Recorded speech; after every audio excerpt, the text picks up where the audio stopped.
महात्मा गांधी और वीर सावरकर इतिहास के दो ऐसे पर्सनैलिटी हैं जिनके नाम पर आज भी राजनीतिक लड़ाई जारी है। बीजेपी और उसके नेता जहां गांधी की विचारधारा पर चलने का दावा तो करते हैं, वहीं उनके समर्थक अक्सर गांधी के हत्यारे की तारीफ भी करते नजर आते हैं। वहीं कई मौक़ों पर कांग्रेस ने सावरकर के खिलाफ खुलकर बयान दिया है। कांग्रेस नेता राहुल गांधी सहित तमाम नेता सावरकर की दया याचिकाओं के बारे में खुलकर कई बार कह चुके हैं। जेल में रहने के दौरान सावरकर द्वारा अंग्रेजों को लिखी गई दया याचिकाओं पर अलग अलग दावे किए जाते हैं। कांग्रेस इसका हवाला देते हुए सावरकर की देशभक्ति पर सवाल उठाती है, जबकि भाजपा उनको सच्चा देशभक्त कहती है। इस मुद्दे को लेकर जो बहस होती है वो अक्सर सुर्खियों में आ जाती है। अब रक्षा मंत्री राजनाथ सिंह ने एक नया विवाद खड़ा कर दिया है। अपने एक बयान में भाजपा के वरिष्ठ नेता और केंद्रीय मंत्री ने दावा किया है कि वह महात्मा गांधी ही थे जिन्होंने सावरकर को दया याचिका लिखने के लिए कहा था। उनके इस बयान पर लोगों ने अलग अलग प्रतिक्रियाएं दी हैं। लोग यह भी पूछ रहे हैं कि इस कथन के पीछे कोई तथ्य भी है या बस ऐसे ही कुछ भी बोल गए हैं राजनाथ जी। तो चलिए पता लगाते हैं कि राजनाथ सिंह के इस दावे में कितनी सच्चाई है। लेकिन उससे पहले मंगलवार को रक्षा मंत्री राजनाथ सिंह ने अंबेडकर इंटरनेशनल सेंटर में सावरकर पर एक किताब के विमोचन में हिस्सा लिया।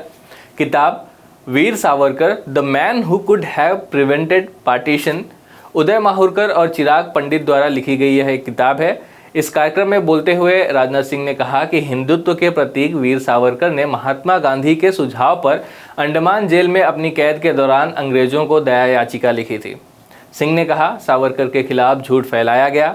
कहा गया कि उन्होंने अंग्रेजों के सामने बार बार माफ़ीनामा दिया, लेकिन सच्चाई ये है कि क्षमा याचिका उन्होंने खुद को माफ़ किए जाने के लिए नहीं दी थी। उनसे महात्मा गांधी ने कहा था कि दया याचिका दायर कीजिए। महात्मा गांधी के कहने पर उन्होंने याचिका दायर की थी।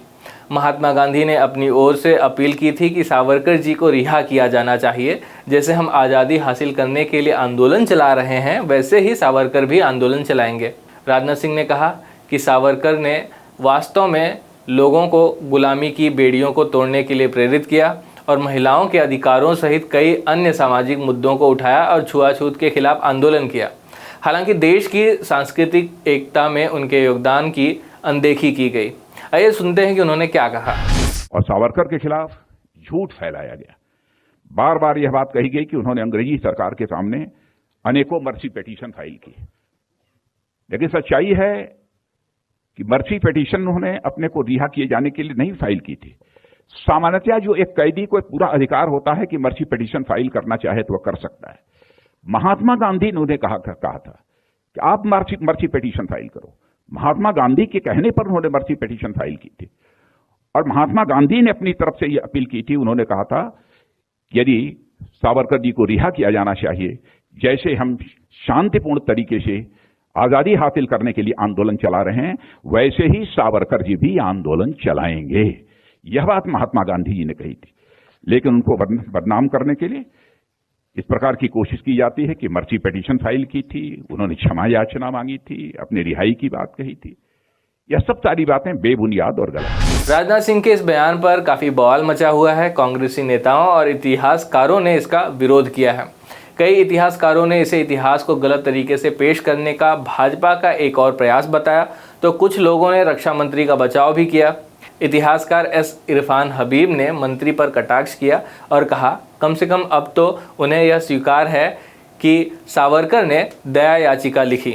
राजनाथ सिंह का मजाक उड़ाते हुए उन्होंने ट्वीट कर लिखा कि मंत्री के नेतृत्व में मोनोक्रोमैटिक इतिहास लेखन वास्तव में बदल रहा है। जिन्होंने दावा किया कि गांधी ने सावरकर को दया याचिकाएं लिखने के लिए कहा था, कम से कम अब यह स्वीकार किया जाता है कि उन्होंने दया याचिका लिखी थी।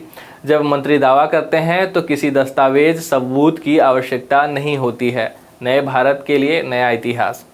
इतिहासकार और लेखक पुरुषोत्तम अग्रवाल ने भी इस दावे की तुलना उस दावे से की है जो यह बताता है कि सावरकर ने सुभाष चंद्र बोस को आज़ाद हिंद फौज के लिए सलाह दी थी। अग्रवाल ने कहा कि गांधी जी के कहने पर सावरकर के क्षमा प्रार्थी बनने का दावा नया है, पुराना चल रहा है। सुभाष बोस ने सावरकर की सलाह पर आज़ाद हिंद फौज का गठन किया। उन्होंने पूछा, मज़ेदार बात यह है कि बोस ने गांधी, नेहरू, मौलाना आज़ाद के नाम पर ब्रिगेड बनाई, न कि सावरकर के। बोस इतने कृतज्ञ नहीं रहे होंगे, क्या बात है। हालांकि सावरकर के इतिहासकार और जीवनी लेखक विक्रम संपत राजनाथ सिंह के बयान के बचाव में उतरे। संपत ने कहा कि राजनाथ सिंह पर हमला करने वाले इतिहासकार बेवजह हो हल्ला कर रहे हैं। उन्होंने वीर सावरकर पर अपनी पुस्तक में उदाहरणों का भी उल्लेख किया और कहा कि महात्मा गांधी ने वास्तव में सावरकर भाइयों को 1920 में एक याचिका दायर करने की सलाह दी थी और यहाँ तक कि 26 मई 1920 को यंग इंडिया में एक निबंध के माध्यम से उनकी रिहाई के लिए एक मामला भी बनाया था। संपत ने कहा कि सामूहिक सेवाग्राम आश्रम वेबसाइट द्वारा संरक्षित महात्मा गांधी के कार्य इस जानकारी के लिए उनके स्रोत हैं।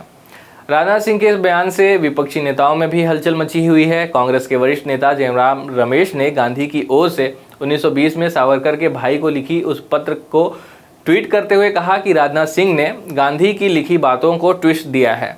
उन्होंने कहा कि मोदी सरकार में राजनाथ सिंह कुछ शांत और प्रतिष्ठित आवाज़ों में से एक हैं, लेकिन वे इतिहास को फिर से लिखने की आरएसएस की आदत से मुक्त नहीं हैं।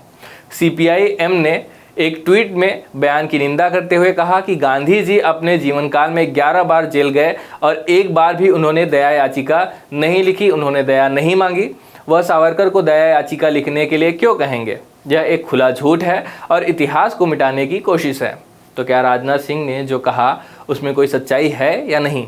खैर, यहाँ हमें इतिहास से क्या पता चलता है? 1909 में वीर सावरकर को मार्ले मिंटो सुधारों के खिलाफ सशस्त्र विद्रोह आयोजित करने के आरोप में गिरफ्तार किया गया था। यूनाइटेड किंगडम की संसद के इस एक्ट ने ब्रिटिश भारत के शासन में भारतीयों की भागीदारी में सीमित बढ़ोतरी की थी। इस एक्ट ने विधान परिषदों के चुनाव की शुरुआत की और भारतीयों को भारतीय सचिव, वायसराय और बॉम्बे और मद्रास राज्यों की कार्यकारी परिषदों में भर्ती कराया। हालांकि एक्ट का विरोध हुआ क्योंकि मुसलमानों को अलग निर्वाचन मंडल दिया गया था। भारतीय राष्ट्रवादियों ने सुधारों को दो समुदायों को विभाजित करने के लिए एक जाल माना और हिंदुओं ने अलग मुस्लिम मतदान की शुरुआत का विरोध किया। 21 दिसंबर 1909 को ब्रिटिश भारत के नासिक जिले के मजिस्ट्रेट एएमटी जैक्सन की अभिनव भारत सोसाइटी ने गोली मारकर हत्या कर दी थी। अभिनव भारत सोसाइटी सावरकर द्वारा गठित एक स्वतंत्रता सेनानी समूह था। इसके बाद सावरकर को नासिक में हत्या की साजिश के आरोप में गिरफ्तार कर लिया गया था। उनके खिलाफ भारतीय दंड संहिता की धारा 121 के तहत एक साजिश रचने का आरोप लगा। 2 मुकदमों के बाद सावरकर, जो उस समय 28 साल के ही थे, उनको दोषी ठहराया गया और 50 साल की कैद की सजा सुनाई गई और 4 जुलाई 1911 को अंडमान और निकोबार द्वीप समूह की कुख्यात सेलुलर जेल में डाल दिया गया। ब्रिटिश सरकार के लिए वे एक राजनीतिक कैदी थे। अंडमान की जेल की स्थिति भयानक थी। कैदियों को सबसे बुरी तरह की यातनाएं यहीं दी जाती थी। उन्हें अमानवीय परिस्थितियों में रहने के लिए मजबूर किया जाता था। फ्रंटलाइन के लिए अपने लेख में वकील और राजनीतिक टिप्पणीकार एजी नूरानी ने सावरकर ने कितनी बार दया याचिकाएं लिखी हैं, इसके बारे में लिखा है।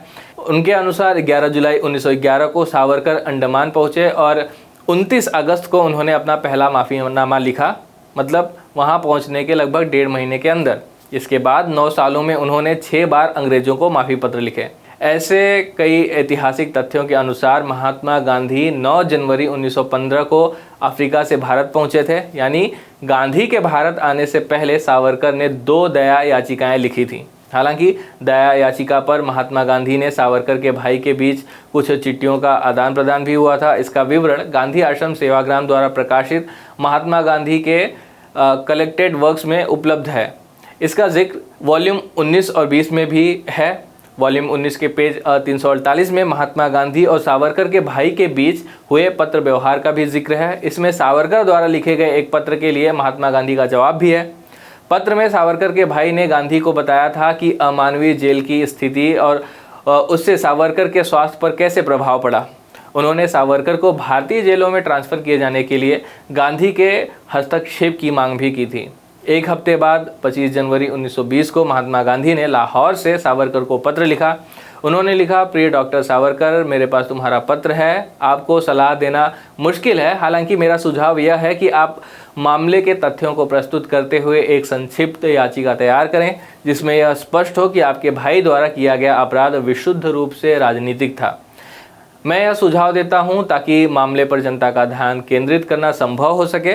इस बीच, जैसा कि मैंने आपको पहले एक पत्र में कहा है, मैं इस मामले में अपने तरीके से आगे बढ़ रहा हूं। 4 महीने बाद 26 मई 1920 को महात्मा गांधी ने यंग इंडिया में सावरकर ब्रदर्स की रिहाई के लिए डिटेल्ड आर्ग्यूमेंट लिखा। महात्मा गांधी ने अपने लेख का शीर्षक सावरकर ब्रदर्स रखा। लेख में महात्मा गांधी ने ब्रिटिश सम्राट द्वारा एक रॉयल प्रोक्लेमेशन को कोट किया, जिसमें कहा गया था कि एक नया युग खुल रहा है ताकि राजनीतिक अपराधियों को पूरी तरह से क्षमादान के लिए एक केस बनाया जा सके। इससे यह तो समझ में आता है कि सावरकर ने गांधी की सलाह पर दया याचिका लिखी थी। यह पूरी तरह से सच नहीं हो सकता है, क्योंकि सावरकर गांधी के भारत आने से पहले भी दया याचिका लिख चुके थे। लेकिन इस बात के भी पर्याप्त सबूत हैं कि गांधी ने सावरकर भाइयों की क्षमादान याचिका के पक्ष में लिखा था। अगर हम राजनाथ सिंह के आज के बयान की बात करें तो मैं कहूँगा कि रक्षा मंत्री, खास करके कैबिनेट के अन्य मंत्री जो इतने महत्वपूर्ण पदों पर बैठे हैं, उनको यह सुनिश्चित करना चाहिए कि वे जो दावे कर रहे हैं वे बिल्कुल सच हो, खासकर यह अगर इतिहास से जुड़ा हो। विवाद को छोड़ दें तो दो ऐतिहासिक शख्सियतों को एक दूसरे के खिलाफ खड़ा करने से आज के मुद्दों से ध्यान भटकाया जा सकता है, इतिहास को बदला नहीं जा सकता। हाँ, इतिहास को समझने के लिए गांधी और सावरकर के कार्यों को लेकर एक डिबेट जरूरी है, लेकिन इसका राजनीतिकरण नहीं करना चाहिए। दोनों के कामों और तरीकों पर विचारों में मतभेद हो सकता है, लेकिन उस पर सभ्य बहस, अकादमिक चर्चा भी की जा सकती है।